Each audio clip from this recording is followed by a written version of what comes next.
Hello there. What is going on, everybody? Today we're going to be talking about some Star Wars Legion battle forces for the Republic. We have battle forces that are getting closer and closer, and as we get closer to the release, it's fun to speculate about what other battle forces we'll finally see for the Republic. Not all battle forces will be, faction kind of sub-faction bound. Some of them will be all on their own, just like the Shadow Collective kind of gives us a taste of what a battle force might be, that it's its own thing. But we also know that each of the factions will have their own kind of sub-faction type battle forces. And in the case of the Republic, it's the 501st. If you guys are new here to the channel, I'd like to remind you that we have a Shadow Collective giveaway going on right now. All you have to do is be a subscriber and leave a comment on this or one of my videos, and that'll enter you to win that giveaway for a $70 Amazon gift card that you can use to get yourself a Shadow Collective core box.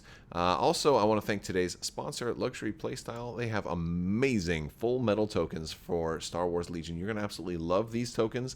I use them. They make you want to play your game more. They're absolutely fantastic. And if you use code Crabbok VIP, you're going to save 15% off of your order. Also, orders that use that code are going to get a free Crabbok token, a little lightsaber nunchuck token. It's really good for marking your commander or higher damage intervals. So really great tokens. Check them out. Head over to Luxury Playstyle. Don't forget that code Crabbok VIP. All right, so we know the 501st is coming for the Republic, and it kind of gives us an idea of some of the directions that they may go in certain battle forces. They certainly want to do things that are iconic. They certainly want to do things that give you the opportunity to maybe reprint old units that maybe have once come out in soft plastic, like Phase 1 Clone Troopers, had come out and in soft plastic at a certain point.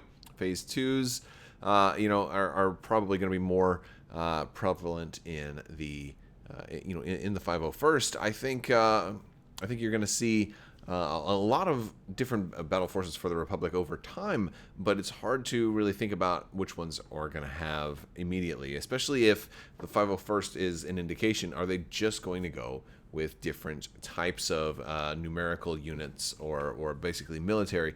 Basically, are they all going to be clone units? And if so, what direction might they go? I know they certainly want to do things that are distinct and recognizable, because that generally tends to help, especially if battle forces are going to also have physical product.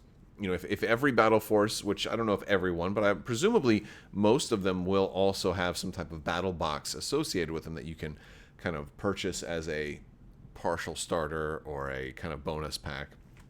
I think you have certain recognizable units like the 332nd. The problem with this particular unit, well, let me talk about the pros for this particular unit at first, is that it's very recognizable. This is from Season 7 of Clone Wars. A lot of people who got their Phase 2s started painting up a Phase 2 clone helmet or two like this. Of course, this is where Rex and pals did decide to kind of basically paint their helmets to honor Ahsoka as she came back to lead them for one last mission during the Siege of Mandalore. Very, very cool, very, very recognizable, and iconic for that 7th season of Clone Wars.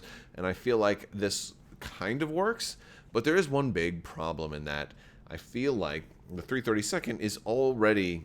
It's just a company. 332nd isn't a Legion. They're a company, and they're part of the 501st. So, it's like, wait, why aren't why anything that you would do for the 332nd would also, in theory, work under the 501st. So, I don't see 332nd actually being their own battle force, because anything here would just be 501st. So, if you still want to run 332nd, you would just run either regular Republic or a 501st unit, and maybe you just paint them to be 332nd, and that works. I mean, presumably when Ahsoka comes out, she may certainly be able to be run in the 501st, and so I think that that all of that will certainly work out pretty well. And then the other commanders that we know of that can go in here are Rex and Anakin, who both were kind of present in this scene here that we're talking about. So like they both certainly work, and I think that that's pretty cool. So I feel like if they're going to do 332nd, it's just going to be 501st. They might be, maybe even be like some kind of special titles or things like that that can happen. We know that they're doing a unique Stormtrooper unit for the Empire. So maybe there'll be like a unique core unit that's like a 332nd Company, platoon or something like that. So that could be like a fun little thing. But I feel like if they're going to do a different unit, the 104th Wolfpack might be potentially a better option. It would introduce different clones that we don't already have in game. It would give them opportunity to make some all new things while also reprinting. If they wanted to reprint Phase 2s for something like this would be an option. You could, of course, you could get Wolf in here, and Plo Koon would also make a great, addition. Of course, we do have a version of Plo Koon, but Plo Koon is, I think a lot of people would like to see him actually on the field with his units. And I think some people might say, well, maybe this one should happen a little bit later because there's a lot of other Jedi we want, and I don't necessarily want them to make a Jedi on the ground that we already have represented in a tank. And I can certainly understand that. I think I'd rather see Aayla Secura and Plo Koon also on the ground, but it doesn't have to be first. Plo Koon isn't like number 1 on the list of Jedi that I want to see, but he is in my top 10. So I think Wolfpack would be a really cool way to bring him out and introduce him. Granted, they may not. They may just say, well, Wolfpack will just use the tank, and Plo Koon will just be in the tank. And I'm like, okay, I guess that's certainly a way to do it. But I think with most of these battle forces, you want to have at least 2 different commander options, so you can have some list. Like, you don't want I think that's kind of the thing. You don't want every single battle force like, hey, if you're running this battle force, that means you are running this exact list, and there's like virtually no wiggle room, right? You don't want that. So you want there to be a little bit of wiggle room so that not all 501st battle forces or not all Shadow Collective battle forces are identical. And I think having Plo Koon as a ground commander here would be a great option. With between Wolf and Plo Koon, that'd be a pretty fun one. But are they all going to be like different clone units, or will we see other types of Republic units? Now, granted, the clones are pretty much the mainstay of the Republic, their ground forces. But let's not forget about the Jedi. I mean, the Jedi are a great opportunity to be able to run as a battle force. Although it's interesting because you think like, what, do I just want all heroes? Well, my whole build just be like 4 activations or something like that. So it's like, well, do we do generic Jedi for like a core? Do we do like a Jedi Master and Jedi Padawan, or Jedi Knight and Jedi Padawan as is like like a core of 2, or a special forces unit, like a generic Jedi special forces unit, and I think if a lot of people have wanted that, and if you're just going to be able to do battle forces, I think that's a great way to be able to try to do a mostly or all Jedi list, although they may never do an all Jedi kind of build option for you. But I think the Temple Guard, like I have here pictured, is just a fantastic way to introduce some generic Jedi that also can be potentially really, really strong. And so the Temple Guard were supposed to be, incredibly strong, but also, they didn't have like name tags on. So it's a great way to do generic Jedi. Plus, it would also be a great opportunity for you to bring in a lot more Jedi to the Republic than we already had. And especially if they wanted to come out in a wave that has other Jedi as well, because all the other factions need some more saber users, some more Force users. The Rebels definitely need it. We know I've talked about the need for the Empire to get some Inquisitors out there too. So I feel like it'd just be a good natural time to get them all to come out around the same time, and then maybe introduce a new Force upgrade or 2, and a way for everybody to have access to it too, because everybody has more Force users. Even Separatists have more that aren't out yet. We want to see Asajj Ventress, we want to see Savage Opress, and then the Night Sisters, and Mother Talzin might be a Force user. Like there's a lot of options for all of the factions, and of course with the Rebels and Kanan and Ezra and Ahsoka for Rebels and all of this stuff. So and even other characters like from Jedi Fallen Order. So there's definitely a lot of options for Jedi, but I wonder if calling it a Jedi battle force would be a little bit too. I don't know, too constricting. Because if they don't want you to just have all like super powered melee characters, could they do more of a generic list that includes Jedi but isn't limited to only Jedi? Because if you have Temple Guard, well, the Temple is on Coruscant, so maybe you could do like Republic forces of Coruscant, and that could like certainly involve most all Jedi.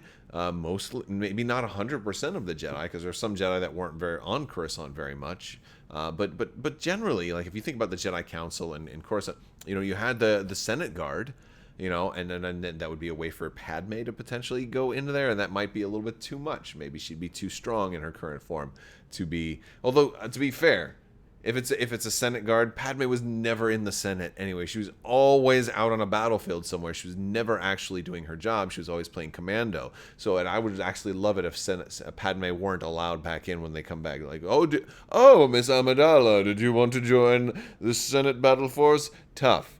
Get lost. You want to always go out and get into trouble? We'll go out and get into trouble. This is for actual people who stay on Coruscant. I don't know, I'm being silly, but yeah. So I could see these guys being, like eventually these guys are probably going to show up in game anyway. The Senate Royal Guard are probably going to show up at some point. We've got so many Guardian units and stuff, but a battle force would be a great place to get them in there, especially if it's a Coruscant type of battle force. There were also, Republic military before the clones existed, but they didn't have quite as big of a military. So you could just say like, Republic non-clones. You'd probably have to come up with a good name for it. But I'm thinking like a Coruscant Defense Force or something like that might work. But speaking of non-clones, I gotta close with my number one choice for not just the Republic, but for all of battle forces, and of course that's gonna be Gungans. We gotta have the Gungans show up. I know some of you have been watching and saying, why hasn't he talked about Gungans yet? Of course, the Gungans have to show up. I think the Gungans would be the absolute coolest thing to set up, and I look forward to the days where I can actually have an army that looks just like this screenshot on my tabletop. I really want to have, Jar Jar Binks and Captain Tarpos and Boss Nass, and then all the Gungan infantry and the dudes with the shields and the dudes with the boomas, and then the guys riding the little velociraptors, and then the guys riding the big brontosauruses with the shield generators, and then you got the cart with all the boomas. Like, there's so much stuff, and it's just really, really cool. I could even see like a separate little Gungan starter that has like Jar Jar Binks and Captain Tarpos, and then you've got like some 2 units of little Gungan infantry, and maybe they're melee only. This is my thought. I've said this a couple of times, but I think for Gungans, a way to really make them stand out as their own type of unit is you make them melee only and give the heavy, and they have shields, so they're melee. They're like really, like they have really good ranged defense. Like, I would even go so far as to say they have a red defense dice. As long as they have, as long as they have the shield. Like, maybe they're white defense dice if they don't have the shield. But you have the armament upgrade on them. That just gives them the shield, and that of course gives them a red defense upgrades their defense from white to red, and also maybe give them, if they're defending against a ranged attack, it gives them surge for defense. This way, like melee, like you want to melee them because then they lose their surge for defense, or maybe they only just gain, or maybe they have a white with surge for defense and they only get red defense dice against ranged attacks or something like that. Like, and you can write all that text in on the upgrade card for the shield. But if they want to have some ranged ability, you give them the heavy weapon that's a booma. A guy with a big old slingshot throwing one of those little blue explosive, basically grenade type orbs, and maybe it's only a range 1 or 2 attack. They had catapults that were also launching those too, so you could give them some siege artillery. I mean, they're just made for this, right? And Legion was kind of made for Gungans too. It's one of the best, most iconic battles in all of Star Wars. That kind of shows you like a Legion type of battle, and of course Grand Army was one of the formats that was in the original Legion rulebook, which is if you want to play double points and run a Grand Army, and of course Weeza got the Grand Army.